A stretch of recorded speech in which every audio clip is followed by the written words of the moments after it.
எண்ணெய் சூடாயிடுச்சு. நம்ம அந்த எண்ணெயில் நம்ம எடுத்து வச்சுருக்க கடுகையும் ஜீரகத்தையும் சேர்த்துக்கலாம். இப்போது கடுகு வெடிகிற வரைக்கும் இதை வறுத்துக்கலாம். கடுகு வெடித்ததுக்கப்புறமா நம்ம எடுத்து வச்சுருக்க கறிவேப்பிலையை சேர்த்துக்கலாம். கறிவேப்பிலையை சேர்த்துட்டு அடுப்பு ஆஃப் பண்ணிடலாம். இப்போ அவ்வளோதான், நம்ம தாளித்து வச்சுருக்கதை நம்ம சட்னியில் சேர்த்துட வேண்டியதுதான். இப்போது நம்ம சட்னி ரெடி. இப்போது நம்ம செஞ்ச சூப்பரான சட்னி ரெடி ஆயிடுச்சு. இப்போ இதை நம்ம டேஸ்ட் பண்ணி பார்த்துடலாம். இந்த சட்னி தோசை, இட்லி, அப்புறம் குழிப்பணியார குழு கூட ரொம்பவே டேஸ்ட்டாக இருக்கும். சட்னியை டேஸ்ட் பண்ணி பார்ப்போம்.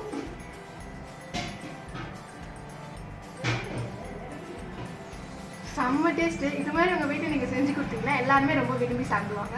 ரொம்ப ஹெல்த்தி ஆல்சோ.